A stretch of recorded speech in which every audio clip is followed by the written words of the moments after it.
Olá, pessoal. Boa noite.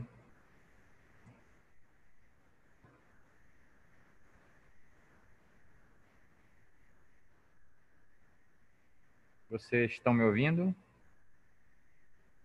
Sim. Tá, ok. Bem, pessoal, nós vamos iniciar a nossa segunda aula de hoje, né? Na nossa quinta-feira dos nossos encontros aqui. Antes de iniciar, eu só queria fazer alguns acertos com vocês, porque, como eu falei quando eu apresentei a disciplina, nós teríamos, no decorrer do semestre, algumas pequenas modificações. Nós tivemos uma pequena modificação agora que nós estamos retornando gradativamente para fazer as aulas práticas, né?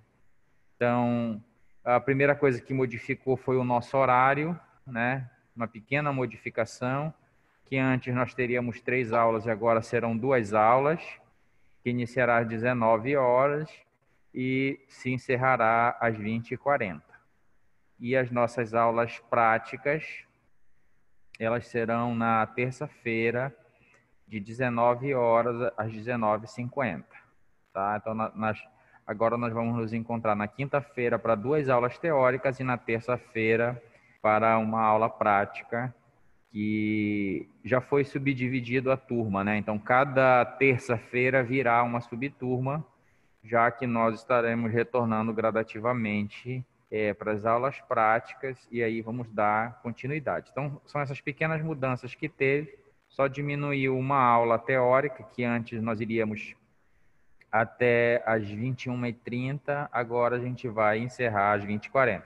Então, seria 2 aulas. Então, nós vamos iniciar às 19 horas. Hoje eu estou dando um tempinho um pouco maior, uns 10 minutos de tolerância, porque é o nosso primeiro dia, tá?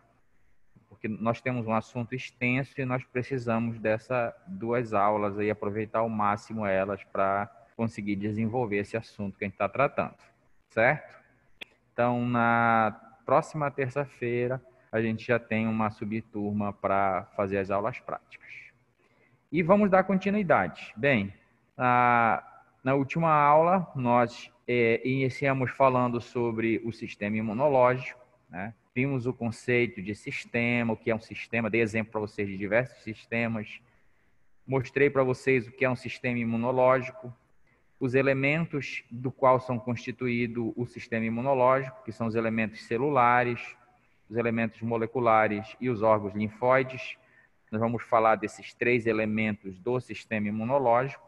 Vamos conversar especificamente sobre cada um deles e vamos ver a sua relação, já que, como nós vimos no nosso conceito de sistemas, que é um grupo de elementos que interagem entre si. Hoje nós vamos começar a falar sobre a organização do sistema imune e nós vamos começar a falar sobre as células e os órgãos linfóides. E já introduzindo um pouquinho sobre os tipos de imunidade no final dessa aula, que provavelmente nós deixaremos esse finalzinho para a próxima aula. Tá? Então, hoje nós falaremos das células, que é um dos elementos do sistema imunológico. Já cheguei a comentar aí em determinado momento com vocês sobre essas células, né, para começar a introduzir para vocês, mostrar para vocês. Eu já falei quando eu apresentei a disciplina, já falei na aula anterior sobre algumas células, como os granulócitos, já falei para vocês de células como as células fagocíticas, por exemplo. Então, quando eu exemplifiquei esse elemento celular do sistema imunológico, eu já comecei a introduzir essas questões desses elementos celulares. E hoje nós vamos conversar sobre eles especificamente. Vamos conhecê-los, vamos ver a sua morfologia, vamos ver a sua funcionalidade dentro do sistema imunológico. Bem, então, a primeira coisa que a gente tem que definir antes de começar a conversar sobre essas células é que a imunidade, ela é a capacidade do organismo de reconhecer substâncias estranhas. Então, nessa aula de hoje, nós já vamos começar a inserir aqueles conceitos que nós vimos na aula passada. Lembra que nós vimos sobre proteínas, sobre enzimas, antígenos, anticorpos? Então, aqui já aparece um termo que é o antígeno, né? Antígeno nós vimos que é substâncias exógenas, substâncias estranhas que adentram o nosso sistema, o corpo humano, no caso. Então, a imunidade é a capacidade que esse sistema que nós estamos conversando aqui tem de reconhecer essas substâncias estranhas, né, halógenas, enfim, que entram no nosso corpo, que a gente chama de antígenos, promovendo uma resposta e objetivando a sua eliminação.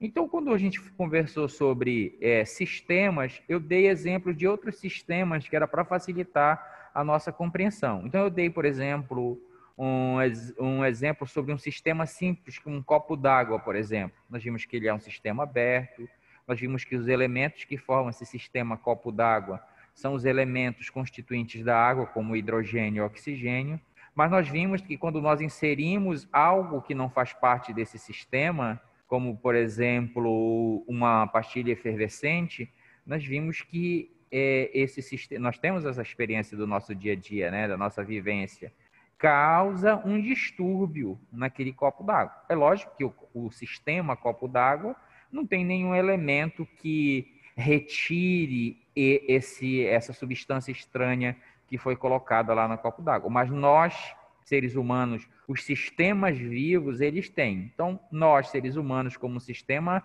vivo aberto, nós temos o sistema imunológico que justamente tem o principal objetivo de reconhecer essas substâncias estranhas com qual objetivo? De eliminar. Então, por exemplo, se entra uma bactéria no meu corpo, né, num sítio, num ambiente como o pulmão, por exemplo, qual é o objetivo? Quem entra em ação? Primeiro que se é um micro-organismo que entrou no meu pulmão, por exemplo, eu já considero ele um antígeno, né? É um micro-organismo, nós já vimos que é uma das fontes de antígeno. Quem vai entrar em ação? Sistema imunológico. Com qual objetivo? Eliminar. Então, a infecção vai cessar quando aquele antígeno for retirado. Então, o objetivo principal do sistema imunológico é eliminar esses antígenos. Sejam eles moléculas, sejam eles outros seres vivos, como os micro-organismos. Nós vimos também as principais fontes de antígenos, né? Uma das principais e que tem muita relação aqui com a nossa disciplina são os micro-organismos. Nós já conversamos e eu mostrei para vocês lá, quando eu falei de fontes de antígeno, eu mostrei para vocês que uma bactéria é fonte de antígeno, um fungo, um vírus. Então, esses micro-organismos que nós vamos, esses três principais que nós vamos falar aqui dentro da nossa disciplina, na segunda parte, quando tratarmos da microbiologia. Então, esses micro-organismos são fontes de antígenos. Substâncias não próprias, então nós vimos que não é só os micro-organismos, né? Um pólen, por exemplo, uma toxina de uma serpente também é uma substância que não faz parte do nosso sistema e ao ser introduzida nesse sistema, ela vai causar ali distúrbios, assim como a pastilha efervescente causou no copo d'água, né? Quem vai entrar em ação para eliminar essa substância que acabou de ser inserida no nosso sistema? Os elementos do sistema imunológico que nós vamos começar a falar hoje. Os elementos celulares, os elementos moleculares. Nós temos também como fonte de antígeno dentro da nossa área. Então, por aqui nós já tiramos, já estou trazendo para vocês antígenos ou substâncias estranhas que vai ser muito comum de nós encontrarmos no nosso dia a dia, causando algum distúrbio ao nosso sistema. Então, por exemplo, uma infecção por um micro-organismo nós já vimos que é antígeno e ele tem capacidade, alguns deles têm capacidade de causar distúrbio no nosso sistema. Então, nós vamos ver muito isso aqui no nosso dia a dia, quando eu ver o meu cliente com um processo infeccioso causado por um micro-organismo. Substâncias não próprias, nós já vimos, por exemplo, eu já exemplifiquei para vocês, em urgência e emergência, a gente encontra muitos clientes sendo acometido, ou seja, por uma mordida de serpente, pela inoculação de uma substância, de uma toxina, por exemplo, de serpente, de escorpião ou de qualquer animal peçonhento. Então, isso aqui só para colocar dentro da nossa área o que seriam aqui essas substâncias estranhas, substâncias não próprias, que nós veremos com mais ênfase no nosso dia a dia. Então, nós veremos no nosso dia a dia muito processo infeccioso causado por micro-organismos, veremos algumas repercussões produzidas por essas substâncias estranhas, que, como eu estou exemplificando aqui para vocês, são fontes de antígenos. Dentro da nossa área, o que eu posso ver também é a questão de fontes de antígeno que a gente chama de células anômalas, né? Anômala é tudo aquilo que é externo, que não faz parte do meu sistema. Ou se faz parte do meu sistema, ela sofreu tal modificação que acaba tornando-se estranha. Eu vou explicar para vocês o que seria uma célula anômala. Por exemplo, uma célula neoplásica, ela é um antígeno dentro do meu corpo. Ou seja, ela tornou-se estranha. Então vejam que inicialmente esta célula que agora é neoplásica era uma célula normal, era uma célula que fazia parte do meu sistema, né? Cumprindo a sua funcionalidade para a manutenção da integridade do meu sistema, mas que em determinado momento ela perdeu a sua capacidade de controle replicativo, por exemplo. E a perda desse controle replicativo é por diversos fatores. Fatores genéticos, fatores ambientais que influenciam na genética dessa célula, fazendo com que uma célula que antes era própria, agora está alterada, né? Perdeu, por exemplo, seu controle replicativo. E veja que essa célula ela não é mais benéfica para o meu sistema. Esta célula não vai agora trabalhar em conjunto para manter a organização do meu sistema. Então, tudo que chega no meu sistema e que promove distúrbios, como eu falei para vocês, a gente pode considerar como antígeno. Então, uma célula neoplásica é considerada um antígeno. Outras células que nós já comentamos aqui, como ocorre nos transplantes, né? Tecidos como tecido sanguíneo, por exemplo, a gente faz uma transfusão ou um transplante de concentrado de hemácias, por exemplo, eu falei para vocês.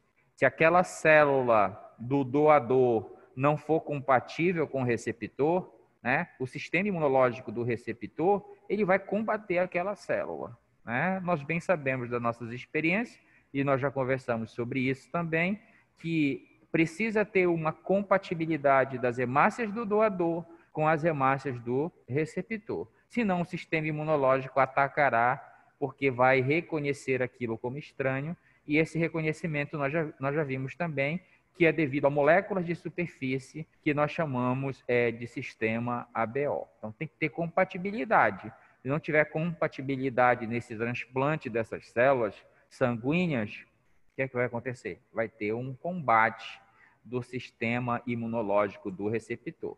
Está combatendo, se ele reconhece como estranho, é lógico que isso aqui é uma fonte de antígeno, tá? Isso aqui não é novidade para a gente, nós já vimos, já conversei com vocês sobre as principais fontes de antígenos.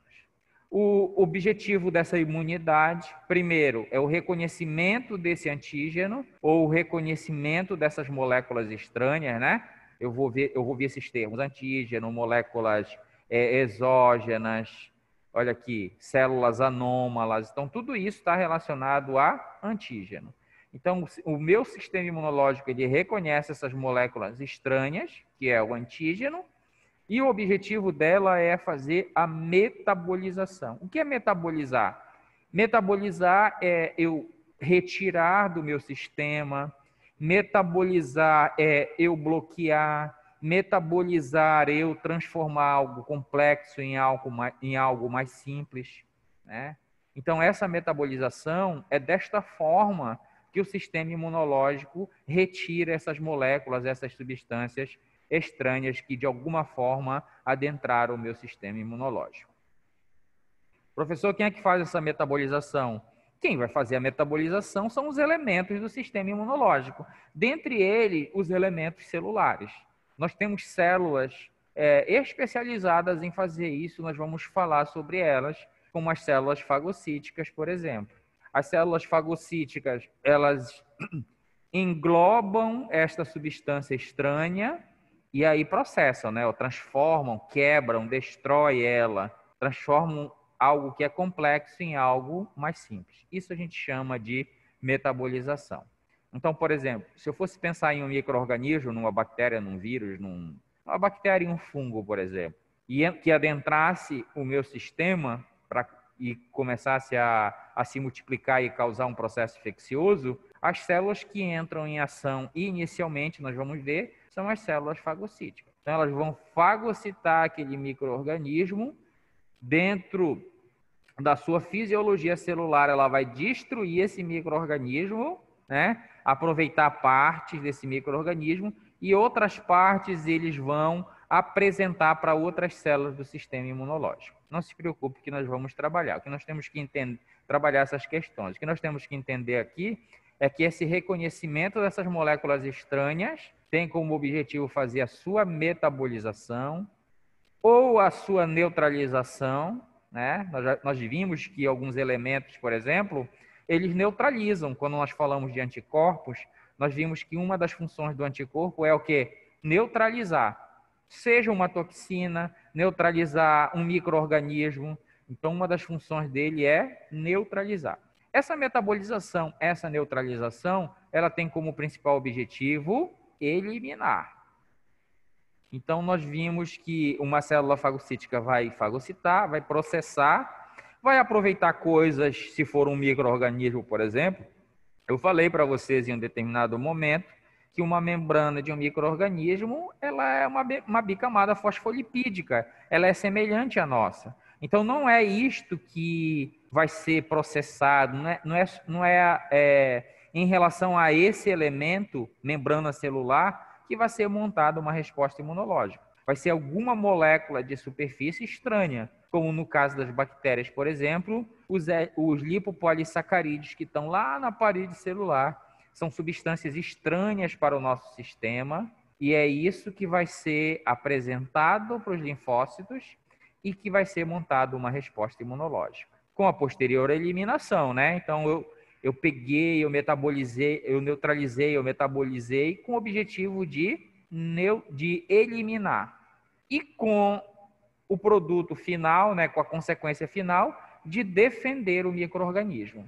Porque se eu não tivesse esse sistema imunológico que faz todos esses mecanismos e no final defende o meu organismo, o que aconteceria? O micro-organismo entraria, se multiplicaria, iria se estabelecer, iria causar os danos, né? Podendo levar um distúrbio tal do meu sistema que eu poderia me perder, o meu sistema ficar tão desorganizado que poderia me levar à morte, né? Assim não, como eu tenho um sistema de defesa que reconhece moléculas estranhas, que metaboliza, que neutraliza, que elimina com a função de defender o meu organismo. Então esse aqui é o principal objetivo da imunidade, é reconhecer coisas estranhas, é destruir, é metabolizar, eliminar com o objetivo de defender o meu organismo. A imunidade, eu também já comentei superficialmente com vocês, ela nem sempre ela é benéfica, né? Eu acabei de falar o objetivo principal da imunidade, que é eliminar os antígenos, né? E defender o meu sistema. Essa é a principal função.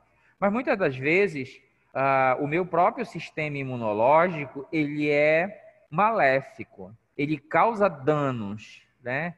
Então, tem que ter uma gradação nesta resposta, porque se for uma reação exacerbada, se em determinado momento o meu sistema, que é para reconhecer coisas não próprias, começa a reconhecer o que é próprio, daqui a pouco ele vai estar atacando o meu próprio sistema. E isso acontece quando, por exemplo, em alguns indivíduos, acontece a reação aos componentes próprios. As doenças autoimunes, por exemplo. Em determinado momento, esse meu sistema ele não consegue se manter de forma organizada, veja,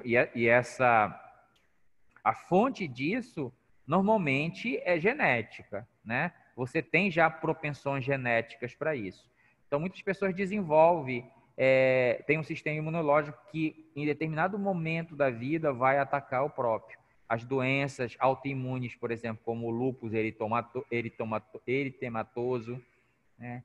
É um das doenças do sistema imunológico que está relacionado com a reação desses elementos ao próprio, né? Então, não tem antígeno, ele está reagindo contra as minhas próprias células.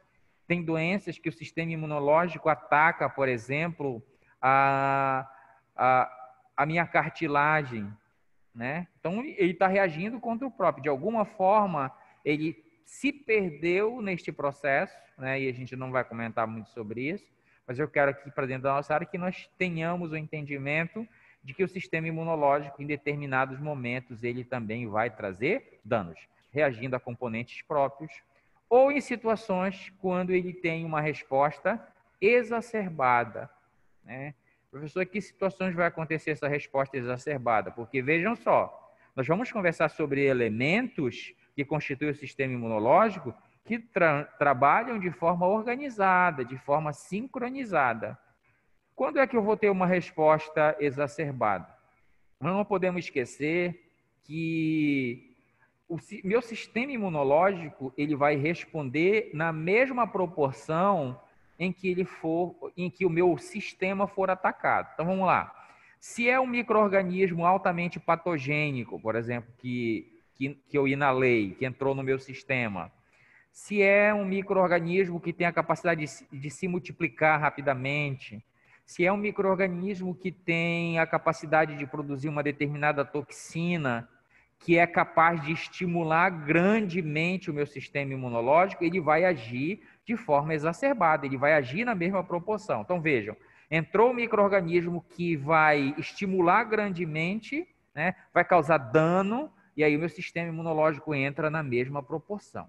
E este embate entre esses agentes exógenos ou esses antígenos, superantígenos, com o sistema imunológico, esse embate exacerbado, ele vai trazer grandes danos para o meu sistema. Eu tenho algumas doenças, por exemplo, que o dano que eu verifico no tecido, às vezes nem é tanto pelo próprio micro-organismo, mas pela resposta do sistema imunológico. Então, por exemplo, leishmaniose cutânea, né? Depois dei uma olhada nessa questão aí, que é causada por um parasito chamado leishmania. A lesão de pele, a úlcera que eu vejo na pele, ela é produzida também pelo papel do micro-organismo, mas grandemente pela resposta imunológica, que é uma resposta imunológica exacerbada. Então, quando eu tenho uma resposta imunológica muito elevada, exacerbada, eu vou ter lesão do tecido do hospedeiro. Lesão onde está acontecendo esse embate entre antígeno e sistema imunológico. Eu poderia exemplificar como uma coisa do dia a dia para tornar um pouco mais palpável para a gente. É como se fosse uma guerra, né? Uma guerra, se você já teve a oportunidade de ver um documentário ou um vídeo, alguma coisa, você vê que é o embate entre dois inimigos, né? E naquele ambiente onde acontece a guerra, o que a gente verifica quando essa guerra termina? Dano, destruição. E quanto mais persiste essa guerra, este embate entre esses dois inimigos, o dano no ambiente onde a guerra aconteceu ela é muito maior. Analogamente, a gente pode também fazer essa comparação com o sistema imunológico. Quanto mais o micro-organismo for estimulador do sistema imunológico, quanto mais o micro-organismo for persistente, mais o sistema imunológico vai agir na mesma proporção. E agora os danos não vai ser mais na cidade, né? Os danos vai ser no tecido, vai ser no local onde está acontecendo este embate entre antígeno e o meu sistema imunológico. E dependendo do local onde esse embate ocorre, eu vou trazer maior ou menor dano. Eu já falei também para vocês em algum momento em que sítios importantes do nosso sistema não deve ocorrer este embate, porque senão os danos serão grandes. Então, sistema nervoso central, como a gente verifica no caso das meningites, né? O embate entre o micro-organismo e o sistema imunológico neste ambiente primordial para a manutenção do meu sistema é perigoso. No meu pulmão, na minha corrente sanguínea, que são ambientes que não pode ter distúrbios elevados, porque senão isso pode levar a um distúrbio sistêmico, né? Então eu posso ter, no caso de uma meningite, eu posso ter um distúrbio sistêmico por causa dessa infecção que está acontecendo, do embate entre o micro-organismo e o sistema imunológico. uma sepse ou a presença de um micro-organismo na corrente sanguínea, o embate também será muito grande entre micro-organismo e o sistema imunológico.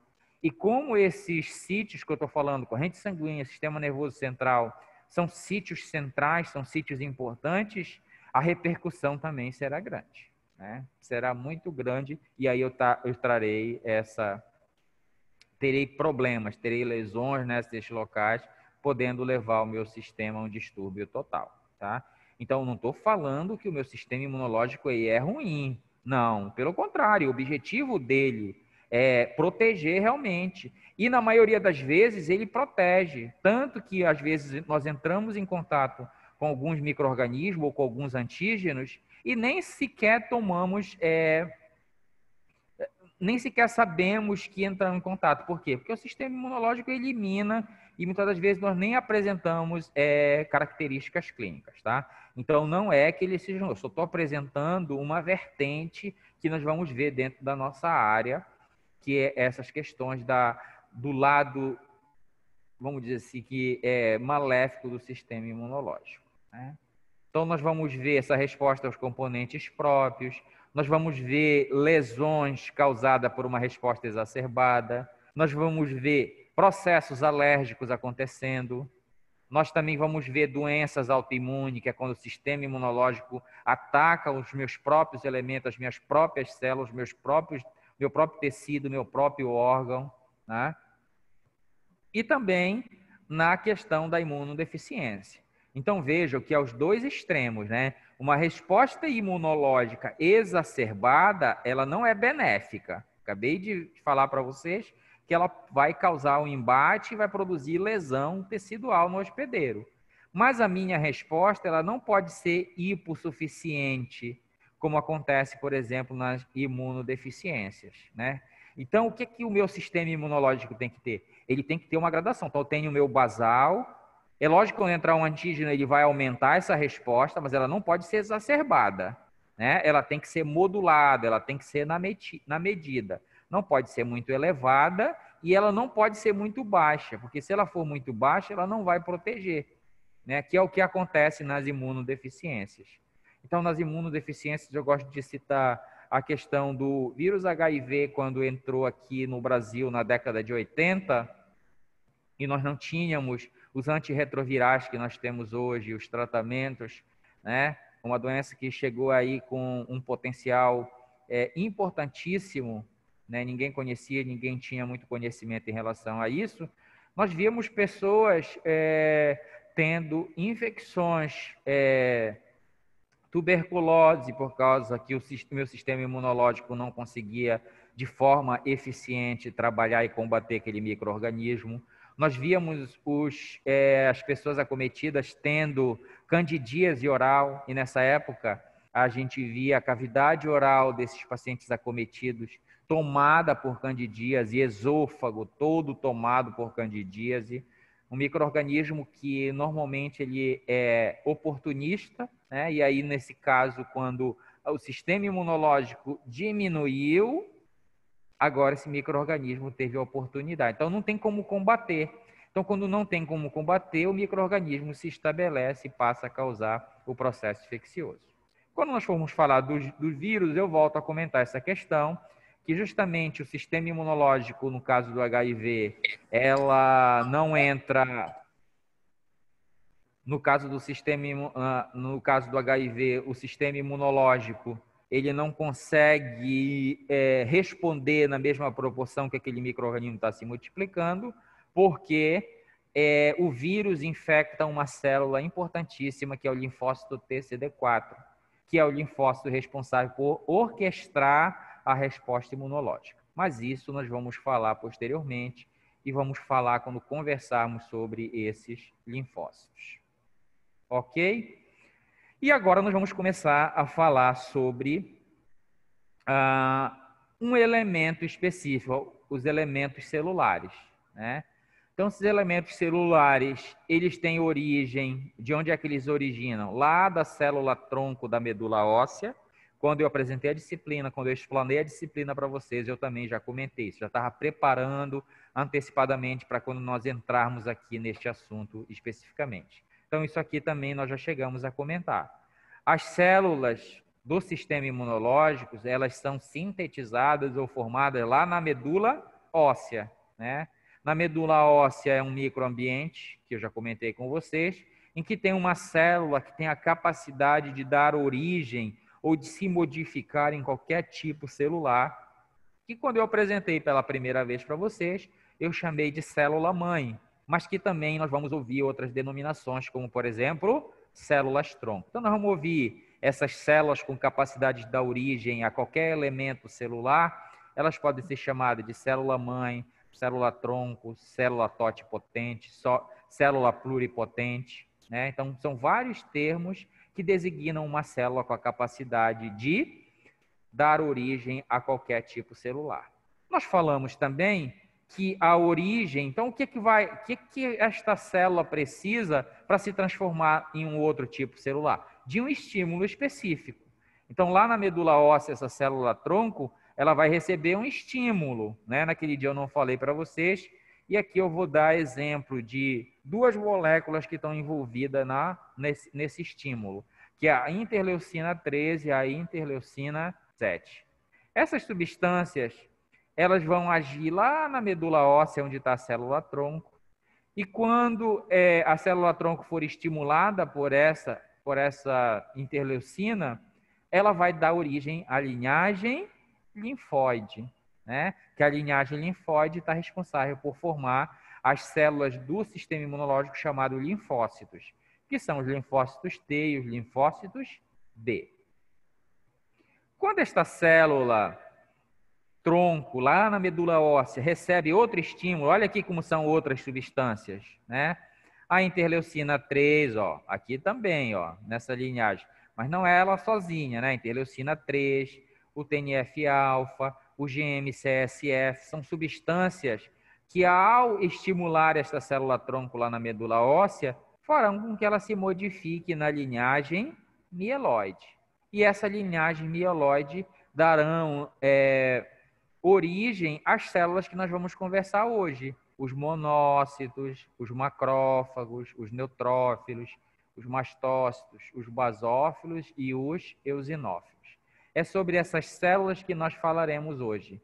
Sobre este grupo que é formado pela linhagem mieloide e sobre o grupo formado pela linha linfóide, que são os linfócitos T e os linfócitos B.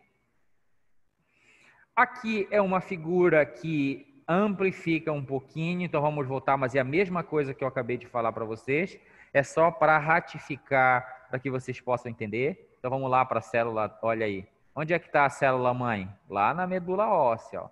Célula-mãe pluripotente, olha aí o termo. Pluripotente, ou seja, com a capacidade de dar origem a outros tipos celulares.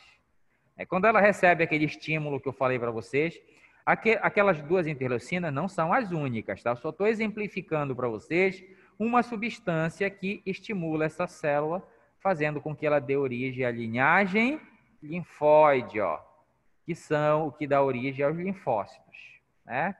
Eu vou ter outras substâncias agindo intermediariamente, que formarão outras células intermediárias, até formar os linfócitos, que é sobre esses que nós vamos falar, né?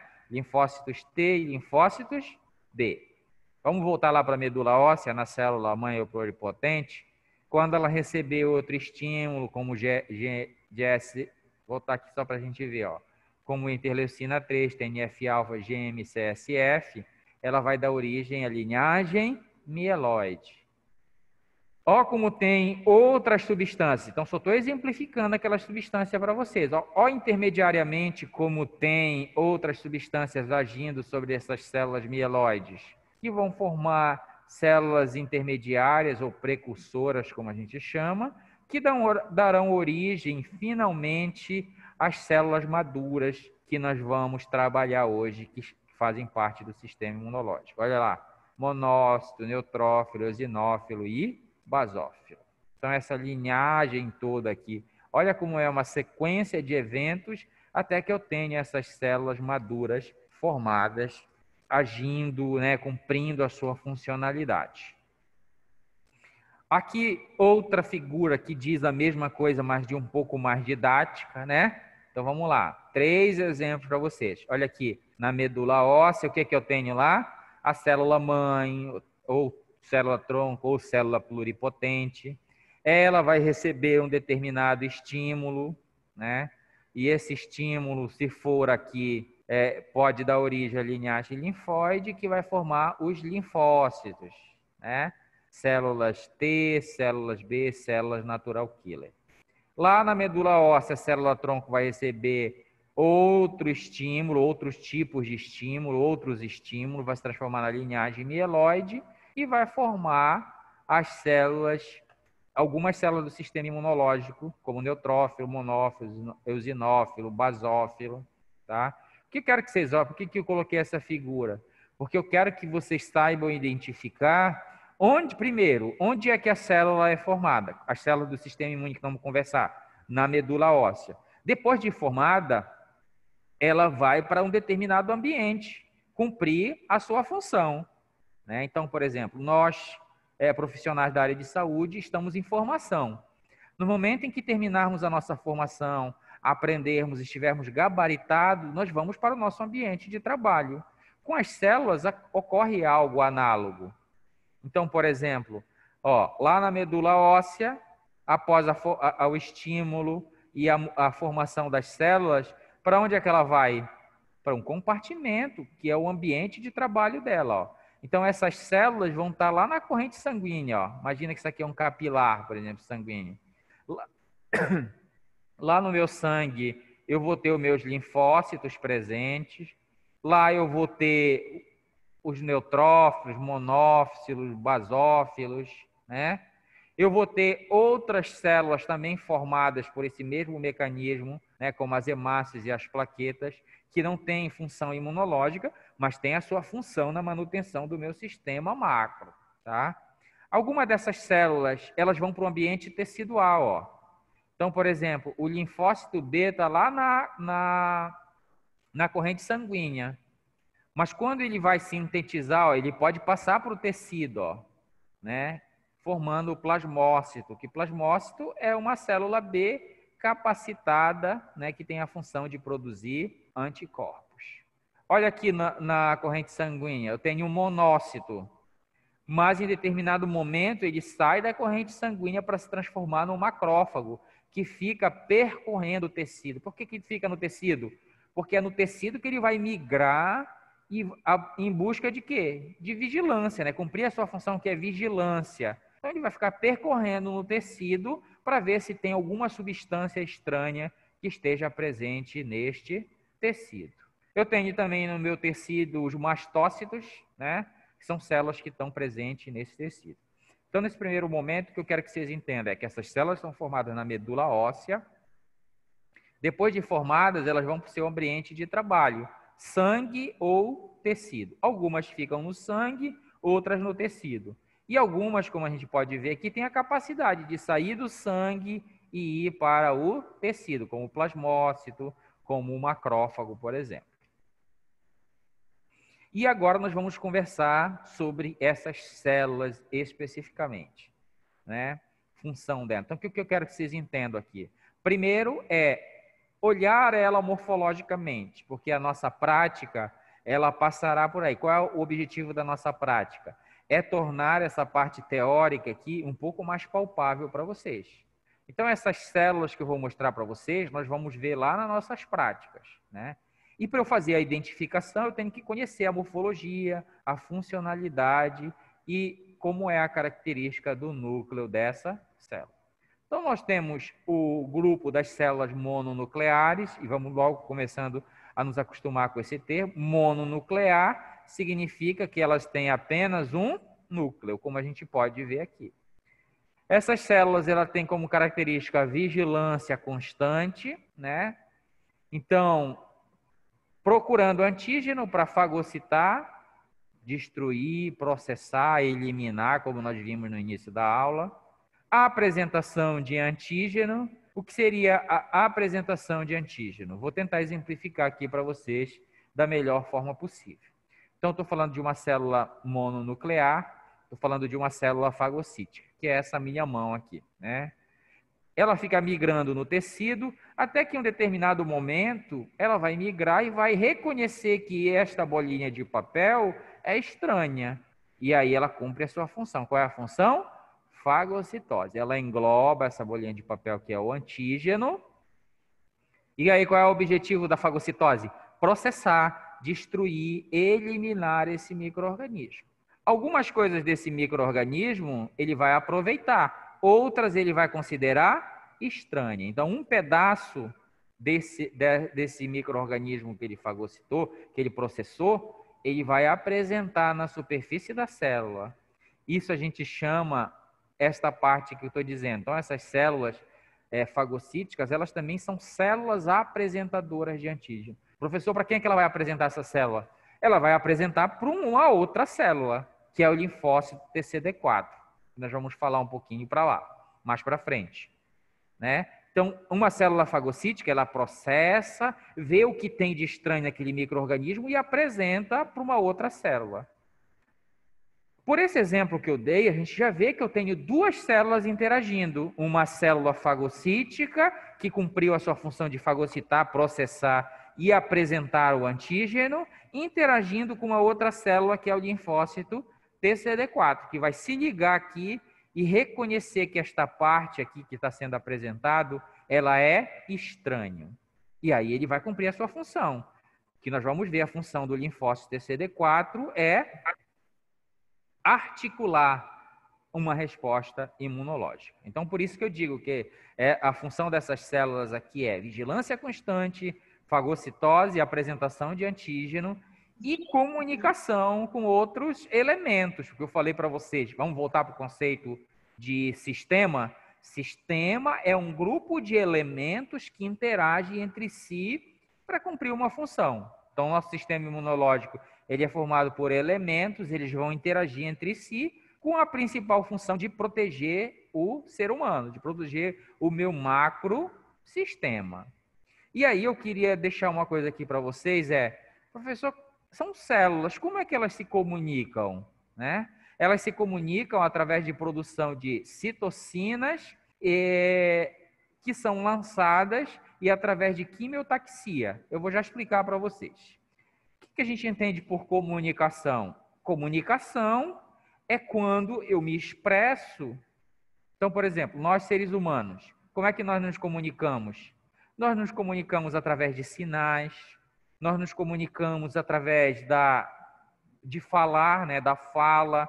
Nós, por exemplo, agora a gente está comunicando através da fala.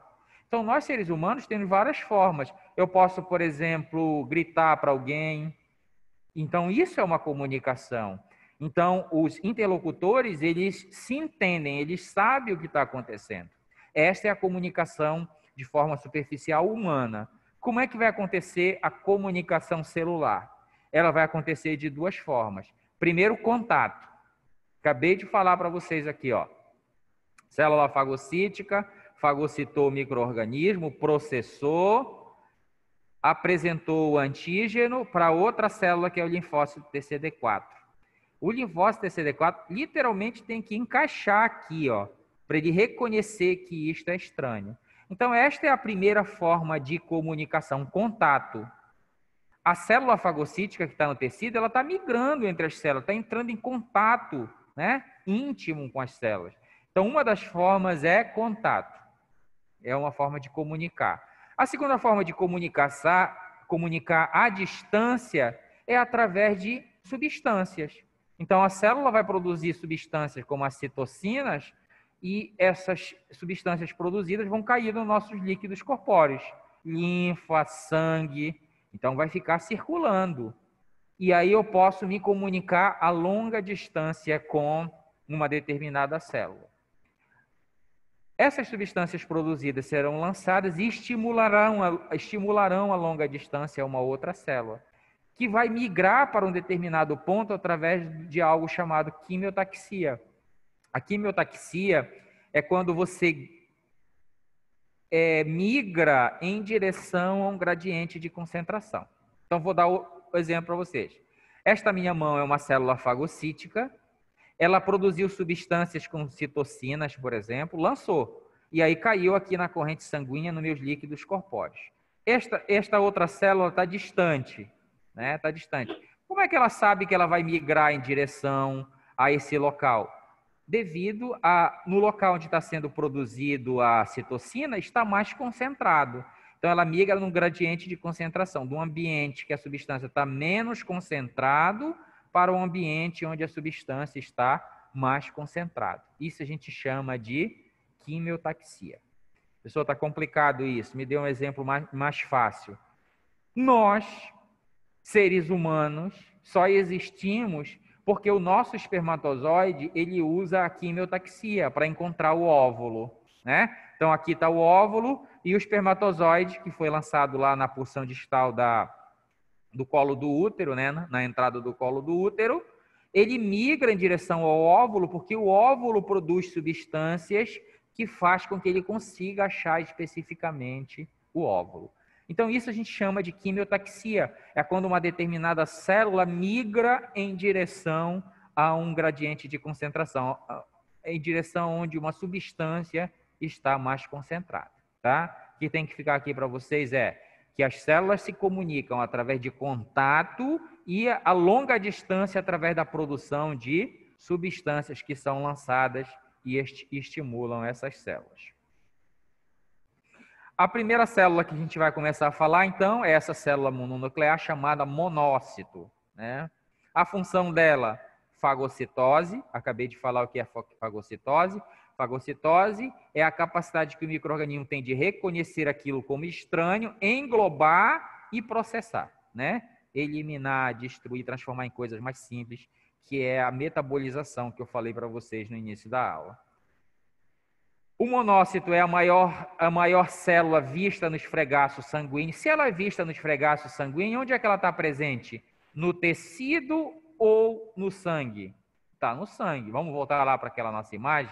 Monócito. Olha onde é que está o monócito. Lá na corrente sanguínea. Então, é a maior célula vista no esfregaço sanguíneo. Então, se eu quiser ver monócito nas nossas aulas práticas, eu tenho que pegar uma gota de sangue e fazer um esfregaço para poder visualizar isso que a gente vai fazer lá na aula prática. O monócito, o núcleo dele é grande, né? Mas esse núcleo pode se diferenciar de duas formas.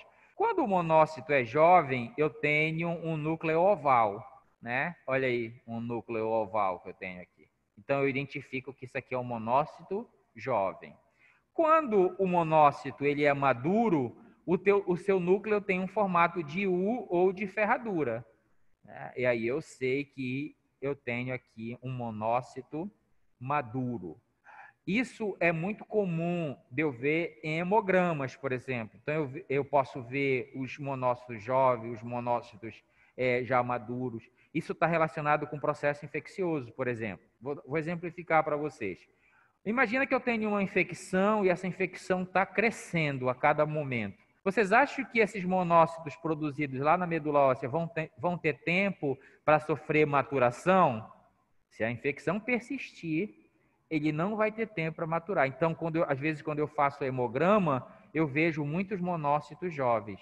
E quando eu vejo muitos monócitos jovens, isso é um indicativo de que pode estar ocorrendo algumas doenças que estão relacionadas com isso, mas a infecção pode estar o quê? Persistindo, pode estar presente, pode estar elevada, tá? Então vejam que não é só para eu conhecer, isso tem uma representatividade dentro da minha área. Eu saber onde é que está localizado, nós acabamos de falar, está presente onde? Na corrente sanguínea. E esta célula que está na corrente sanguínea, ela tem a capacidade de sair da corrente sanguínea e ir lá para o tecido. Só que quando ela sai da corrente sanguínea e vai para o tecido, ela se transforma em macrófago. Vamos olhar aqui, ó. Vamos lá acompanhar a história do monócito. Foi produzido lá na medula óssea, depois ele foi para o seu ambiente, que é a corrente sanguínea, está aqui o monócito. E quando for necessário, ou seja, se estiver ocorrendo uma infecção, por exemplo, aqui tecidual, e eu precisar de mais células fagocíticas, não esqueça que o monócito é célula fagocítica. Então, se tem uma infecção aqui no tecido e eu preciso de mais células fagocíticas, o que é que eu vou fazer com esse monócito? eu vou estimular ele a migrar para cá, para o tecido, para que ele ajude no processo de fagocitose. Professor, como é que ele sabe, o monócito, que ele tem que sair da corrente sanguínea e se transformar em macrófago, migrar para o tecido e se transformar em macrófago? Pela comunicação que eu falei para vocês. Então, vamos lá exemplificar. Aqui é o meu tecido, minha pele, por exemplo, tecido. Houve uma lesão, houve a inserção de um micro-organismo. Este único macrófago que estava circulando aqui no tecido reconheceu que entrou vários micro-organismos aqui e eles são antígenos, como nós acabamos de falar. O macrófago só, então entrou 15 bactérias, 20, 30, 50. Vocês acham que esse macrófago sozinho vai dar conta? Não. Então ele vai cumprir a sua função, que é fagocitar algumas bactérias, mas vai chamar outras células. Como é que ele se comunica a longa distância? Produzindo citocinas. Então ele vai produzir substância, essa substância vai cair no meu tecido, vai cair lá na minha corrente sanguínea, e aí ele vai estimular o monócito, né? O monócito vai migrar agora, sair da corrente sanguínea e se transformar em macrófago, para ajudar a debelar este processo infeccioso. Então, por aqui a gente já vê que eu tenho duas células interagindo, né? Elemento celular interagindo entre si. Para cumprir qual função? Eliminar o antígeno, que no caso do exemplo que eu dei aqui é o nosso micro-organismo. Esse desenho aqui é o desenho didático, é o desenho da internet, é o desenho do livro bonitinho. Quando a gente for ver lá na nossa aula prática, a gente vai treinar como visualizar isso daqui. Mas aqui que vocês têm que ficar, que a morfologia dele, né, é a maior célula que eu vou ver lá no meu esfregaço, que o núcleo é grande, se for jovem vai ser oval, e se for madura vai ser em formato de U ou ferradura. É isso que eu vou precisar para visualizar lá no dia da prática. A outra célula que eu tenho, que é uma célula mononuclear, porque a mononuclear, ela tem um único núcleo, é o macrófago.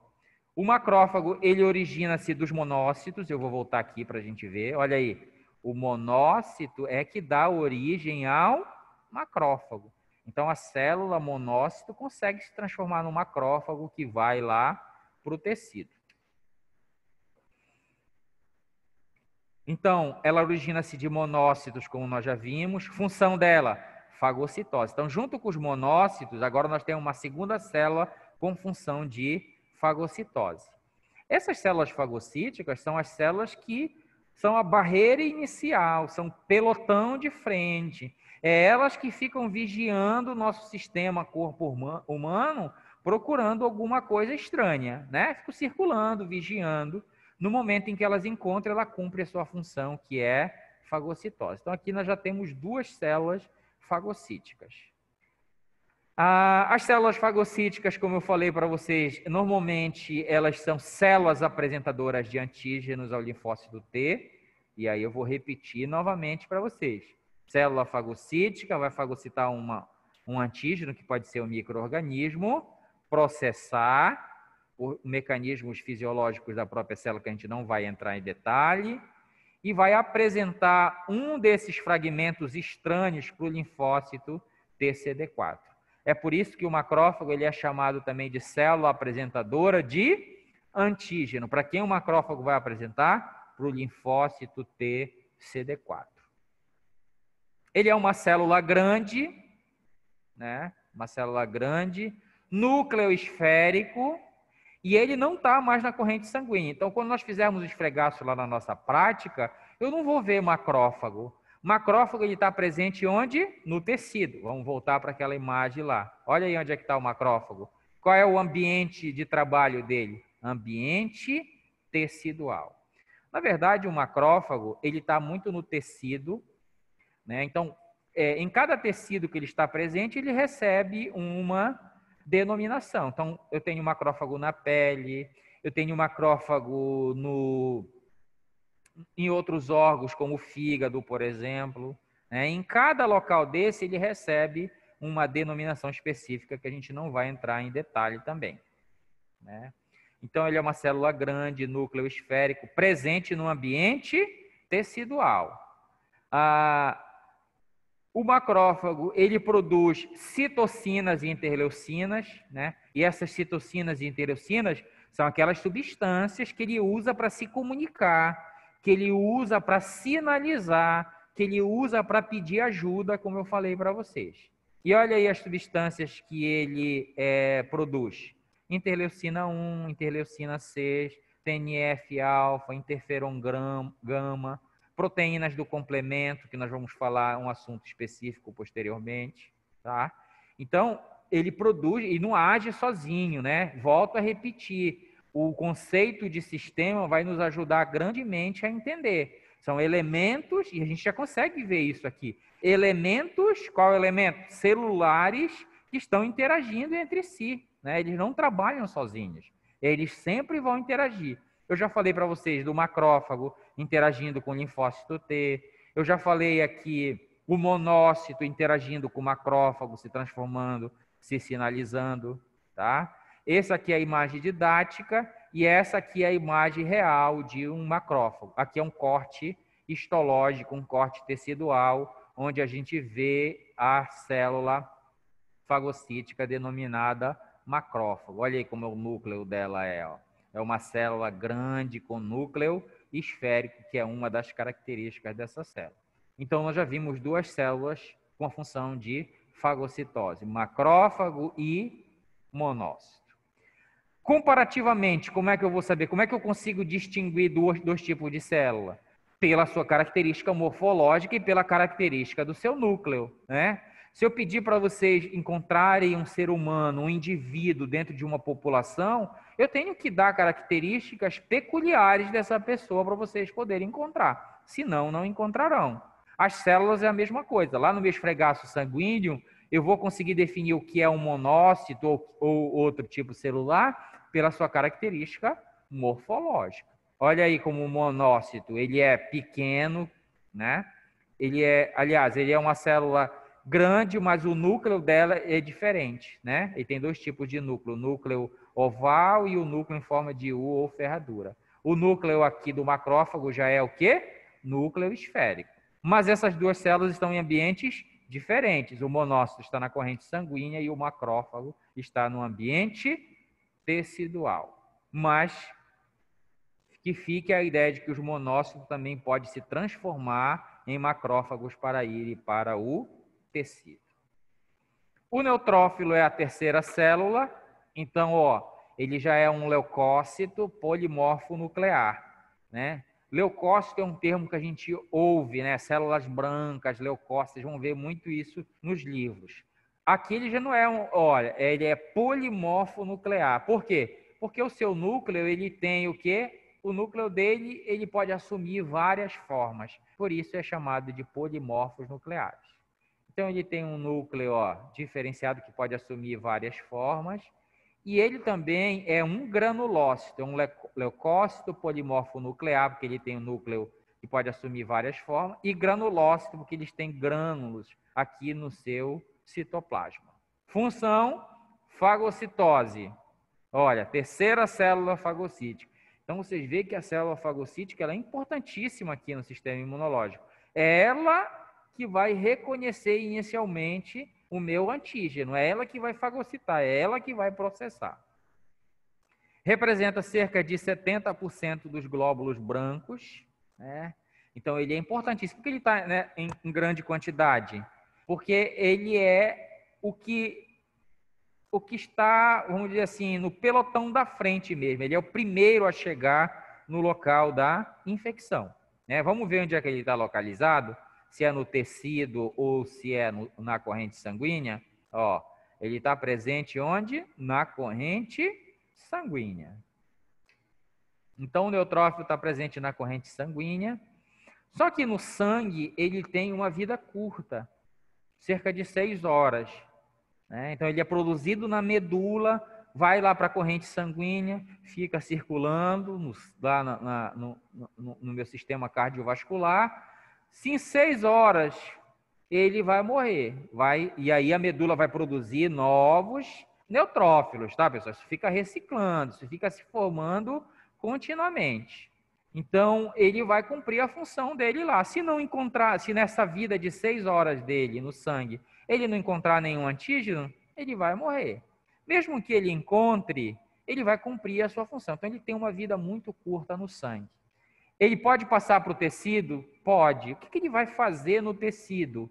Vai cumprir a sua função, que é a fagocitose.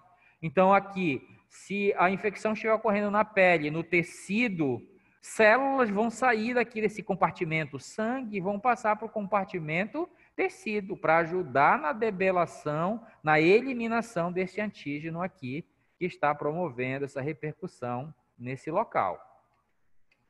Então, esse neutrófilo, ele tem vida curta no sangue, mas quando ele passa para o tecido, ele tem uma vida um pouco mais longa. Então, ele ganha funcionalidade, né?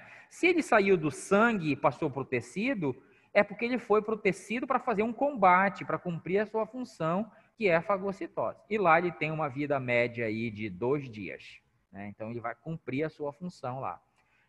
A defesa, ele está envolvido em defesa contra bactérias e fungos. Não é que ele só reconheça bactérias e fungos, mas principalmente nas infecções bacterianas e nas infecções fúngicas, eu vejo muito neutrófilo. Professor, por que serve essa informação?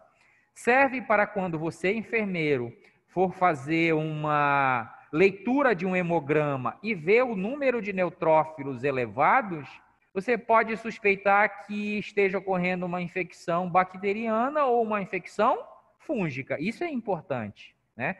Não é que eles só combatam bactérias e fungos, tá? Ele é uma célula fagocítica. Qualquer antígeno que ele reconhecer, ele vai fagocitar e vai destruir. Mas nas infecções bacterianas e fúngicas, é muito comum da gente ver o número de neutrófilos elevados. Alguém quer perguntar alguma coisa? Pode interromper e perguntar se tiver dúvidas, tá, pessoal? Então, ó, essas células que nós estamos vendo aqui, elas são células que vocês precisam conhecê-las porque vocês vão utilizar ela no dia a dia de vocês. Então, por exemplo, quando você for fazer a leitura de um hemograma, quando você estiver consultando, quando você estiver trabalhando numa unidade de terapia intensiva, por exemplo, que você vai ler o exame, você vai ver o número dessas células. Então, eu tenho, no meu hemograma, eu quantifico essas células, né? Eu quantifico essas células. Então, ela tem um número que a gente considera basal. Se ela tiver elevada, ela tem uma representatividade. Se ela tiver diminuída, ela tem uma representatividade. Então, já estou dando um exemplo para vocês. Se eu vejo no meu hemograma neutrófilos elevados, significa que ali eu posso ter, aquele meu cliente pode estar sendo acometido por uma infecção bacteriana ou fúngica. É lógico que isso não será, só isto não será suficiente, tá, pessoal? Eu preciso me amparar em outras informações. Eu estou suspeitando. Então, eu olho o hemograma, vejo o neutrófilo elevado, eu suspeito que pode ser uma infecção bacteriana ou fúngica. Mas aí eu tenho que me amparar em outras informações. É uma cultura de uma determinada amostra, né, de algum sítio infeccioso. Então, manda para o laboratório para analisar, para ver lá se quem está causando a infecção é bactéria ou fungo, tá? E aí, quando eu vejo neutrófilos elevados, e quando chega o resultado do exame e eu vejo que é bactéria, vocês veem que as duas coisas se casam, as duas coisas se juntam, tá? Então, aí tem uma representatividade. Ele é um granulócito, então ele tem grânulos dentro do citoplasma, como a gente pode ver aqui. O que é que tem dentro desses grânulos? Tem substâncias que ele utiliza, por exemplo, para destruir aquilo que ele fagocitou. Ele não é uma célula fagocítica? Então, este micro-organismo, esta bactéria que ele fagocitou, ele vai usar esses grânulos de forma organizada, tá, pessoal? Aqui dentro do citoplasma, de forma organizada, ele vai lançar essas substâncias sobre esse micro-organismo e vai destruir, né, processar, metabolizar, que foi o que nós falamos lá no início. Então, eu tenho no grânulo diversas substâncias, eu estou exemplificando duas para vocês. Mieloperoxidase, que são substâncias oxidantes, serinoproteases, que são proteínas, são enzimas que quebram proteínas, né? Não esqueça que este meu micro-organismo aqui, ele também tem proteínas, né? E quando ele fagocitar, eu posso jogar essas substâncias de forma organizada para destruir esse micro-organismo. Esse neutrófilo, eu falei para vocês que eles estão lá na corrente sanguínea, né? E eles usam uma molécula chamada ICAM1 para sair lá da corrente sanguínea e migrar para o ambiente tecidual, que nós vimos que ele passa lá para o tecido, ó. Ele fica cerca de 2 dias lá no tecido. Então, não é simplesmente, eu resolvi sair da corrente sanguínea. Não, eu tenho que ter todo o mecanismo. Então, por exemplo, você não vê uma hemácia saindo de um capilar sanguíneo e indo para o tecido. Por que ela não faz isso? Porque ela não tem nenhuma estrutura bioquímica para fazer isso. O neutrófilo tem. Ele tem proteínas de superfície aqui que capacitam ele sair da corrente sanguínea e migrar lá para o ambiente tecidual. Essa é a imagem didática bonita, né? E esta aqui é a imagem real. Olha, aqui é um esfregaço sanguíneo que nós vamos ver lá nas nossas lâminas no laboratório, né? Então vamos lá ver se condiz com a realidade. Essas células aqui, elas são polimorfos nucleares. Então o núcleo dela, olha como ele assume diversas formas, ó, né? Olha, eu tenho esse núcleo desta forma aqui, este núcleo já é de outra forma, né? Esse aqui é o neutrófilo presente, verdadeiro, real, presente na corrente sanguínea. Essas outras células aqui são as hemácias, que estão abundantes, né? Que estão em maior quantidade na minha corrente sanguínea. O núcleo, nós vamos usar um corante que impregna especificamente no núcleo. Vocês veem e sabem que as hemácias não têm núcleo, né? Ó, corante não impregnou, por quê? Porque hemácia não tem núcleo, né? Então, essa aqui é a minha terceira célula fagocítica, presente na corrente sanguínea, com capacidade de passar para o tecido, chamado neutrófilo. Deixa eu mostrar para vocês ele é um granulócito, né? Olha no desenho como eu vejo grânulos grandes. E no real, esses pontos roxos que eu vejo aqui, né? Esses pontos mais escurecidos roxo aqui, são os grânulos, tá? Então é isso que eu quero falar para vocês. Não vamos nos enganar com as imagens didáticas de livro com a real, né? Então aqui essa imagem real e esses pontos mais escurecidos pequenininhos aqui, são os grânulos onde contém essa mieloperoxidase, onde contém serinoprotease e diversas outras substâncias. Outro leucócito, também chamado polimorfo nuclear, porque o núcleo assume várias formas, e também um granulócito, porque tem grânulos no citoplasma, é o mastócito. O mastócito, ele está principalmente relacionado com reação alérgica. Então, vejo que o mastócito, a função dele já não é mais fagocitar. A função dele é lançar de forma organizada as substâncias que estão nesse grânulo para tentar destruir, com o objetivo de destruir aquele antígeno. Então, olha só, vamos voltar aqui com o meu antígeno, que é essa bolinha de papel, e este aqui é o meu mastócito, né? Quando ele for estimulado, e nós vamos já ver quem estimula ele vai lançar de forma organizada quem? As substâncias que estão dentro desse grânulo, sobre este micro-organismo. Então, ele degranula. Com o objetivo qual? De destruir este micro-organismo aqui. Só que eu pergunto para vocês, está sendo de forma organizada? Imagina, esse micro-organismo está no tecido, este mastócito também está no tecido. Vamos ver se mastócito realmente é no tecido, olha lá. Mastócito, o ambiente que ele vive é ambiente tecidual. Ele está também na corrente sanguínea, tá? Mas ele vive lá também no meu tecido. Principalmente onde? No tecido conjuntivo. Tecido conjuntivo é aquele que liga dois tipos de tecido, por exemplo. Tecido epitelial e tecido muscular. Aquele tecido de ligação, um tecido um pouquinho mais frouxo, a gente chama de tecido conjuntivo, que faz a ligação. E aí, nesse ambiente que vai estar essa nossa célula aqui, mastócito, né? Ele tem grânulos no seu citoplasma, já que ele é um granulócito, como eu falei para vocês. E aí, quais são as substâncias que tem lá? Ó? Eu coloquei duas aqui, que são substâncias que nós conhecemos, né? Histamina e heparina. São duas substâncias que tem aqui dentro desses grânulos. Então, ele lança a histamina sobre o micro-organismo para destruir esse micro-organismo. Mas eu pergunto para vocês, se ele está no tecido, se ele está no ambiente, ele lança externamente essas substâncias, vai agir sobre o micro-organismo, mas vai agir também sobre o tecido. É por isso que esta célula está relacionada com os processos alérgicos, com as reações alérgicas.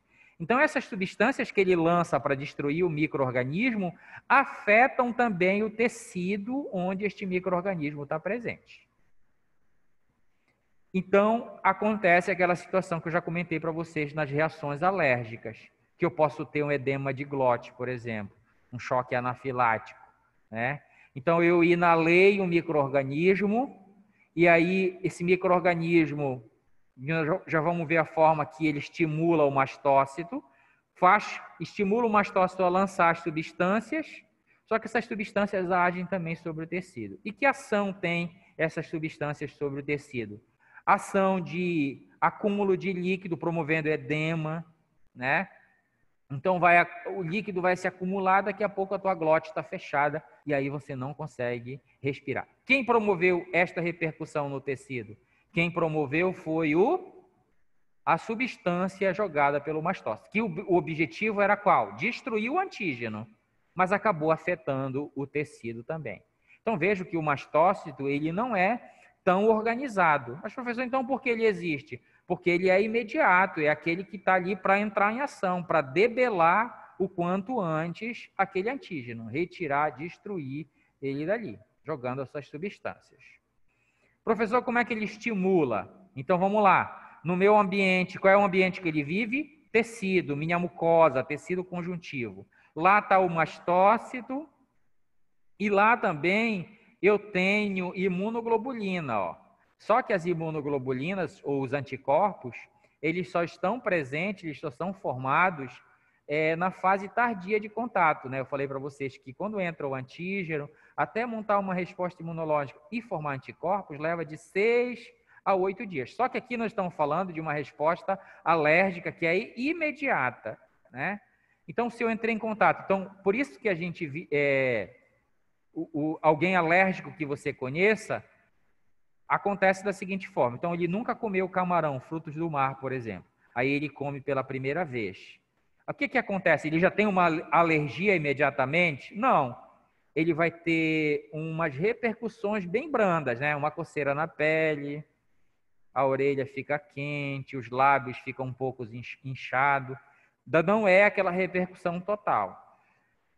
Lógico que nesse primeiro contato vai ser montada uma resposta imunológica e formar um anticorpo. Dentre eles vai formar IgE, que vai ficar lá no tecido também.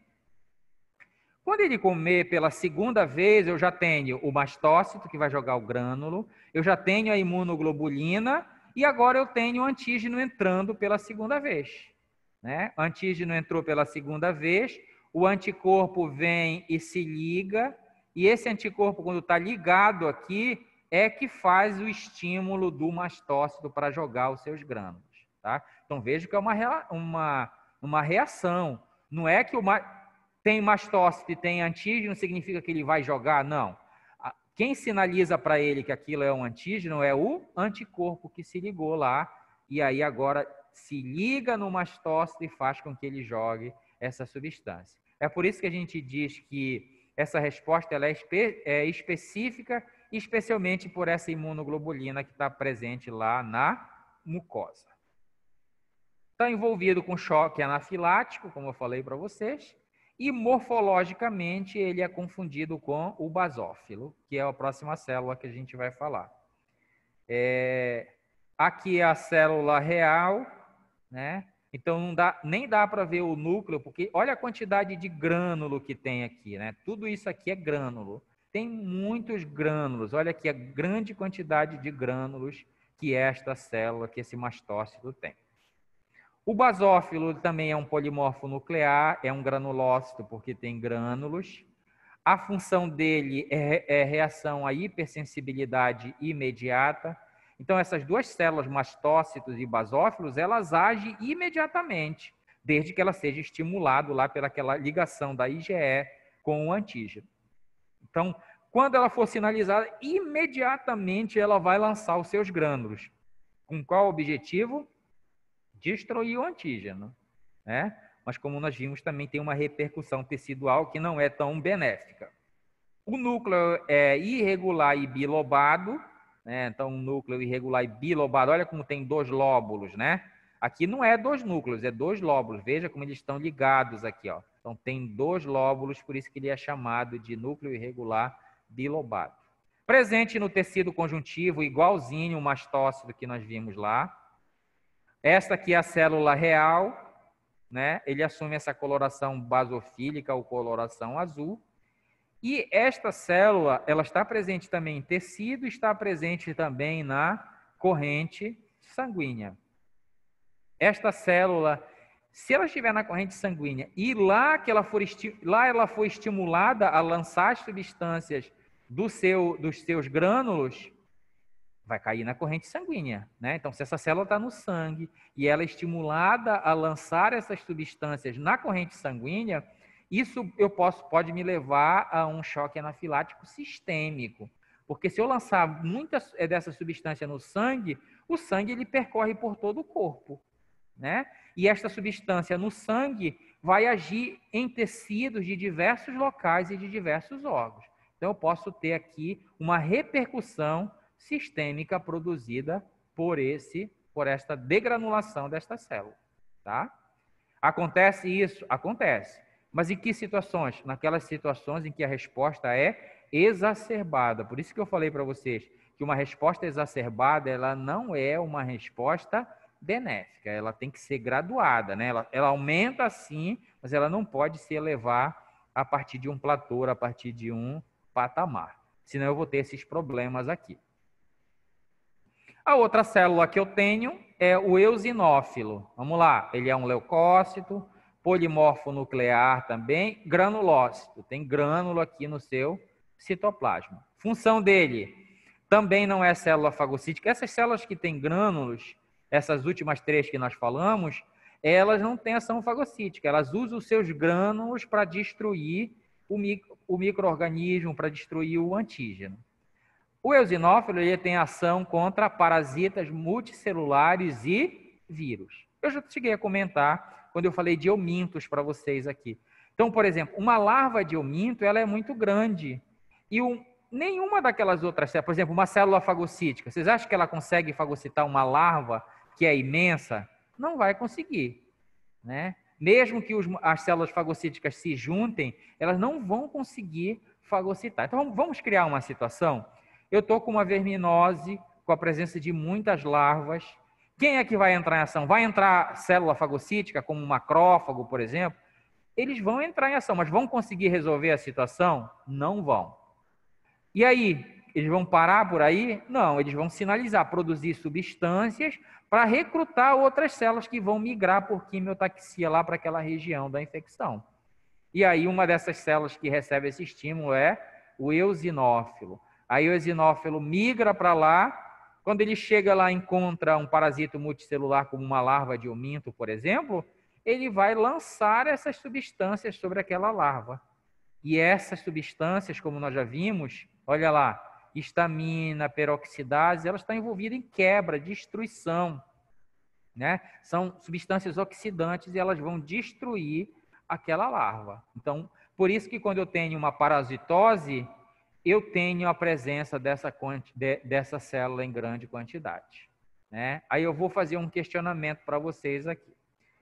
Imagina que vocês vão se deparar com essa determinada situação. Vocês estão consultando num programa aí que o enfermeiro consulta, por exemplo, saúde da família. Vocês encontram uma criança, né? Vão consultar uma criança que mora numa região periférica, que não tem tratamento de água, que a água que ele utiliza para os seus afazeres e para tomar é água de poço, sem tratamento. Essa criança está com a barriga elevada, né, volume abdominal elevado. Isso você como enfermeiro vai fazer.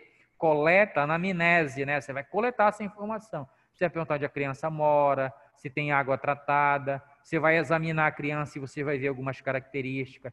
Ela com sinais de desnutrição, barriga grande. Beleza. Você tem aí o quê? uma característica do teu cliente que você está consultando. Você pode suspeitar nessa situação de uma parasitose, né? Devido a ele estar com aquelas características clínicas e viver num ambiente em que não tem tratamento de água. E aí você vai solicitar um exame, né? Você vai solicitar paralelamente um exame de fezes e você vai solicitar um hemograma, por exemplo. Quando chegou o hemograma, você viu que o eosinófilo estava em grande quantidade. Então, se eu sei que os eosinófilos, eles agem contra parasitas multicelulares, vocês estão vendo como as informações que eu coletei estão se juncionando para eu chegar ao meu diagnóstico?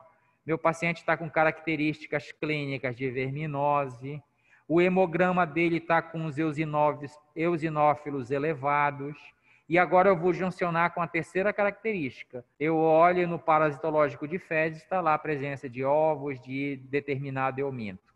Então, com essas três informações, eu acabei chegando a um diagnóstico, tá? Essas coisas aqui não são coisas soltas. Eu preciso conhecer essas células, porque essas células, o conhecimento sobre essas células vai me ajudar no meu ambiente de trabalho. No diagnóstico, por exemplo, aqui de uma verminose, que é o exemplo que eu estou dando para vocês, tá? Então, a informação que eosinófilo está envolvido com a ação, com a destruição de parasitas celulares, me ajuda grandemente quando eu for utilizar lá no meu dia a dia, na minha prática, para fazer um diagnóstico, como no caso dessa situação que eu criei aqui para vocês.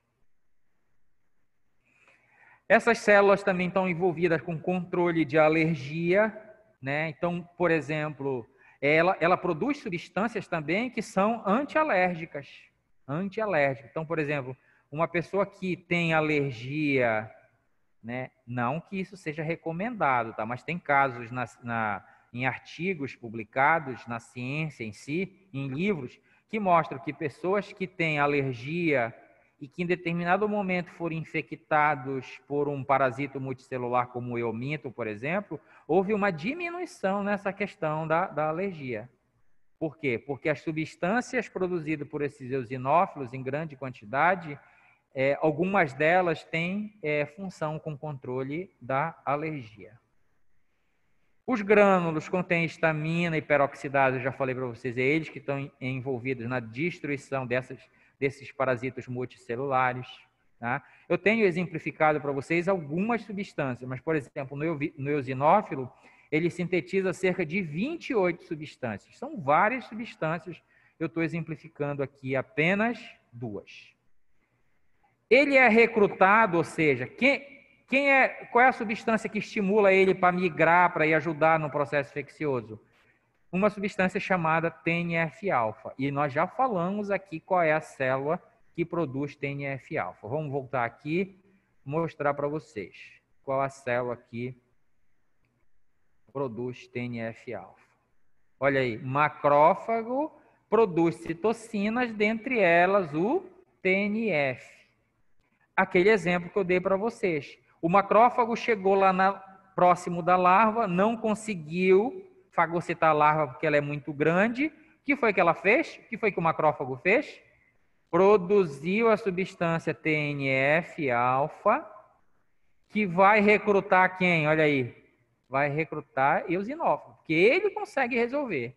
Então, vocês veem aí a interação entre as células, o macrófago interagindo com o eosinófilo, através de contato a longa distância. A longa distância. O macrófago produziu TNF-alfa e essa substância caiu nos líquidos corpóreos e foi estimular o eosinófilo, que vai migrar agora lá para aquela região, para ajudar na debelação, na eliminação, no processamento, na metabolização daquele antígeno, que no caso aqui é um parasito multicelular. Certo? Então, essa é as células iniciais, né, daquela linhagem mieloide que eu falei para vocês. As outras células do sistema imunológico são os linfócitos, aquela da linhagem linfóide, né? Os linfócitos nós vimos que são basicamente dois, os linfócitos T e os linfócitos B. Os linfócitos, eles não têm função fagocítica, Os linfócitos, apenas alguns têm grânulos, mas eles precisam ser estimulados para lançar esses grânulos, né? Mas os dois principais que nós conhecemos, linfócitos T e linfócito B, ele tem o que a gente chama de função de vigilância específica. Ele tem especificamente uma função, né? Através de mecanismos complexos e produção de citocinas que eles produzem ou que alguma outra célula produz para estimular ele. Então, esses mecanismos que estão envolvidos aqui nessa vigilância específica, né? E eles também estão envolvidos na formação de células de memória, que a gente já vai entender o que é um linfócito de memória, né? Que assim como nós vimos para os seres humanos que nós nos comunicamos, as células se comunicam. Assim como nós guardamos informação, as células também guardam informações. E a gente vai ver como ela faz isso quando a gente já falar aqui do linfócito B. Então, o primeiro linfócito é o linfócito T. Como nós acabamos de ver, a função dele é uma função específica, e tem uma função na imunidade específica. Ele faz especificamente uma coisa. Então, eu tenho diversas subpopulações de linfócitos. Olha aqui, ó. Linfócitos citotóxicos, auxiliares, natural killer, de memória, reguladores. Mas cada um deles faz uma coisa. O citotóxico mata células. O auxiliar orquestra a resposta imunológica. A natural killer degranula sobre o antígeno para destruir. O de memória guarda a informação de um contato primário. Quando entrar em contato uma segunda vez, ele já tem como reconhecer. Os linfócitos reguladores é aqueles que regulam essa resposta imunológica, que eu falei para vocês que não deve ser nem exacerbada e nem hipossuficiente, né? Então, tem uma resposta imunológica acontecendo, é lógico que vai aumentar o número de linfócitos, mas ele não pode aumentar exacerbadamente. Alguém tem que controlar essa quantidade de células que está relacionado com a potência da resposta. E uma das células que faz isso são os linfócitos reguladores. Eles são células pequenas, ó, essa aqui é a imagem real do esfregaço, ó, célula bem pequena, bem redonda. O núcleo é grande, olha como ele toma conta de quase todo o citoplasma da célula. Ó. É um núcleo grande. São células que estão produzidas igual às outras células do sistema imunológico. Onde eles são produzidos? Lá na medula óssea. Depois eles vão migrar para a corrente sanguínea de forma imatura. E a maturação deles vai acontecer lá no timo, que é um órgão linfóide. Quando a gente falar sobre órgãos linfóides, eu mostro para vocês onde fica. E eu lembro para vocês, olha, é aqui nesse local que o linfócito T sofre a sua maturação. O linfócito T aqui é o desenho esquemático, é uma célula pequena, núcleo grande tomando conta quase de todo o citoplasma, e tem esses receptores da superfície. Ó, TCR ou receptor de célula T é um receptor que ele tem aqui na superfície. É o que caracteriza ele. Então, todo linfócito T vai ter um receptor de célula T. O professor só tem esse receptor? Não. Tem diversos outros receptores. Então, por exemplo, para ser um linfócito T citotóxico, ele tem que ter o TCR mais o receptor CD8. Para ele ser um linfócito T auxiliar, ele tem que ter o receptor de célula TCR mais o CD4. Para ele ser um linfócito T natural killer, ele tem que ter o TCR mais o receptor natural killer, né? Então, se por aqui você já tira aqui a característica dessas moléculas de superfície que vão dar funcionalidade para esse linfócito, né? Então, o citotóxico vai cumprir uma função, auxiliar outra, o natural killer vai cumprir outra funcionalidade. Então, esse aqui é o linfócito T. E o linfócito B é o linfócito que, como nós já comentamos também, está envolvido na produção de anticorpos. Qual é a função do linfócito B? Ó, morfologicamente, eles não têm diferença, tá? São células pequenas, arredondadas e que tem um núcleo grande que toma conta de quase todo o citoplasma, né? A função só tem diferença na funcionalidade. O linfócito B, ele está envolvido na resposta humoral. Quando vocês ouvirem esse termo humoral, relacione a humor. Por exemplo, o olho tem o humor vítreo. Já ouviram comentar sobre isso, né? É um líquido, dentro do nosso olho tem um líquido, uma gelatina, na verdade, né? Quando eu falo em humor aqui na imunologia, significa que são meus líquidos corpóreos, corrente sanguínea, sistema linfa, né? Meus líquidos corpóreos. Isso eu chamo de humor. Então, quando eu falo que o linfócito B, a função dele é na resposta humoral, é porque as substâncias produzidas por ele, como os anticorpos, vão estar presentes onde? Nos meus líquidos corpóreos. Eu falei para vocês ainda há pouco de uma imunoglobulina, a IgE, que está lá no meu tecido. Mas onde? Na linfa do tecido. Está presente lá. Né? Então, quando eu falo de resposta humoral, é de substâncias, é de elementos que estão nos meus líquidos corpóreos. Esse linfócito B, ele também forma subpopulações, né? Então, se eu, olha, aqui do linfócito T, isso aqui eu chamo de subpopulações de linfócito T. O linfócito B tem subpopulações? Tem. Eu tenho o linfócito que produz anticorpos, ó. Então, o linfócito B que produz anticorpos, eu chamo ele de plasmócito. O linfócito B que guarda um anticorpo aqui na superfície, ó, como memória, eu chamo de linfócito B de memória. Eles são maturados lá na medula, então eles já saem da medula óssea maduro. E depois vão para onde? Vão para o seu ambiente de trabalho. Eu já falei para vocês que toda célula que amadureceu, que se formou, ela vai para o seu ambiente de trabalho. Então, o linfócito B vai estar no tecido do intestino, nas amígdalas, nos baços, na porta de entrada de antígeno, trato respiratório, geniturinário, gastrointestinal. E para a gente finalizar, para a gente entender o que é um linfócito de memória, nós guardamos memória armazenando uma informação, né? O celular, por exemplo, ele tem lá nos seus circuitos um ambiente, um chip ou alguma coisa que guarda essa memória. Como é que uma célula do sistema imunológico guarda a memória? Então, o linfócito B guarda a memória quando ele entra em contato com o antígeno, aliás, quando ele é estimulado inicialmente no primeiro contato a produzir antígeno, anticorpo. Então, ele vai produzir o anticorpo para debelar aquela infecção, vai deixar anticorpos circulando nos meus líquidos corpóreos, mas ele vai deixar também esses anticorpos ligados na superfície do linfócito B, como a gente vê aqui nessa imagem. Eu pergunto, se o anticorpo ele é fabricado para reconhecer um antígeno específico, quando ele entrar em contato novamente com aquele antígeno, ele vai reconhecer ou não vai? Vai.